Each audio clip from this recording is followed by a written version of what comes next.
Apa kapitan? Allahu Akbar. La ilaha illallah. Mak. Peng mau 20 juta apa? Bukan apa apa. Dek, kirim peng mau 20 juta bukan apa apa. Dek, kirim peng mau 20 juta bukan apa apa. Abang kaipo. Halo? Oi. Wan. Kirim peng mau 20 juta. Mau 20 juta. Mau 20 juta apa peng? Masih kurnya hana peng apa dengan dah usaha peng. Hana peng di nan berusaha pindah yang tiba. Mana bodol long trailer yang di kampung penuh-penuh untuk rumah tawanan kan. Yang ke Pak dah minta man. Opre. Prele telefon awak yang lepas. Dia.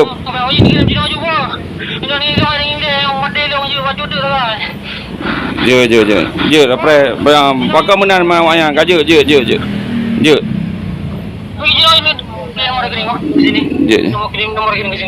Je telefon ni awak.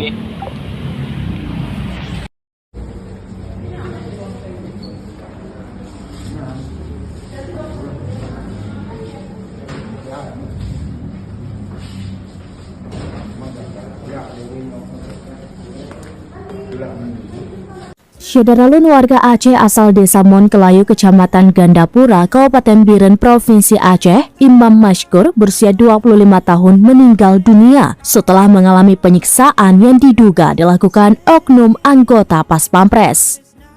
Belum diketahui persis bagaimana kronologis peristiwa penyiksaan yang menyebabkan warga Aceh tersebut meninggal dunia. Anggota DPD Republik Indonesia asal Aceh, Haji Sudirman, atau yang lebih dikenal dengan panggilan Haji Uma, mengecam penyiksaan yang dilakukan oknum Pas Pampres terhadap warga Aceh hingga warga tersebut meninggal dunia. Selain itu, Haji Uma juga meminta Presiden Jokowi menindak tegas oknum Pas Pampres tersebut dengan memberhentikan dan menghukum dengan seberat-beratnya. Penyerahan jenazah itu dilakukan pada 24 Agustus 2023. Namun, informasi ini baru berkembang pada Sabtu 26 Agustus 2023 malam. Menurut Haji Uma, dalam berita acara penyerahan jenazah Imam Mashkur disebutkan laporan Pomdam Jaya tertanggal 22 Agustus 2023 tentang tindak pidana merampas kemerdekaan seseorang, pemerasan dan penganiayaan yang mengakibatkan mati yang diduga dilakukan anggota Pas Pampres Praka RM dan kawan-kawan. Serambinews.com juga menerima beberapa video yang beredar, salah satunya tampak Imam Mashkur disiksa oleh pelaku di dalam mobil. Sementara video lainnya tampak seorang laki-laki warga Aceh menerima telepon dari Imam Mashkur. Dalam video itu terdengar suara Imam Mashkur yang meminta dikirimkan uang sebesar 50 juta rupiah. Dalam percakapan itu juga terdengar bahwa Imam Mashkur menyebutkan bahwa ia sedang dipukuli.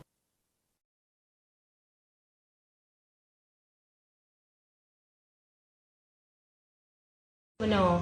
Mak ni kirim peng, lung kai rampok. Ni kirim ju mak peng 50 juta, lung hak le lung tun po. Hai kelalian. Man pak lung cok peng banyak le 50 juta malam nyo. Ho mak ni minta ju peng pak anjing laki. Kain han. Nyan tadi ai telefon lagi yang long ni pegah. Nyan nasi ai telefon lagi yang long ni pegah. Mbak adik ji pegah ni pegah. Sampai kirim video. Yang untuk yang terakhir long beraju posisi tengah siplo lewat 12 minit. Long telefon long nak tanya kiban keadaan si Icok Juli yang tersangkanya. Dia pergi seot ju, dia pergi bahasa Indonesia, bahasa Aceh dong. Berarti ni kirim ju peng mak menyayang ni kan. Long pegai long kirim peng malamnya lu usaha peng tapi hanya long baik ni pohle long pegai. Pokok ji pak luncok mai long peng lu ngasi jangan kali 50 juta seriben long peng lu hana. Lu usaha malamnya lu minta peng hanya long baik ni pohle long pelagi. Esok awaknya menyuhana ni kirim peng ju malamnya hanya ron long poh mati long tik langkrung. Putus mati apa? Yang gen han cerita pak long ngai pegabang long kan? Ya. Yang urapu tanggal 12 malam Sabtu. Tanggal 12 bulan. Berarti menuju Jakarta kejadian ni 5:30. 5:30. Sanggerit dah. Bu sonan ron. Pauzia. Bapak awaknya sonan Mansur. Mansur. Ya. Bu, kira-kira adik kamu umur? Buat tujuh. Jadi anak orang di Jakarta katrit. Itu semua.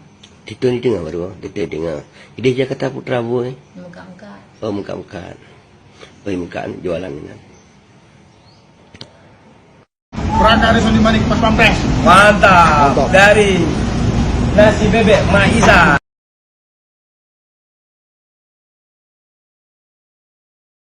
Lahu hufratan min hufarin Allahumma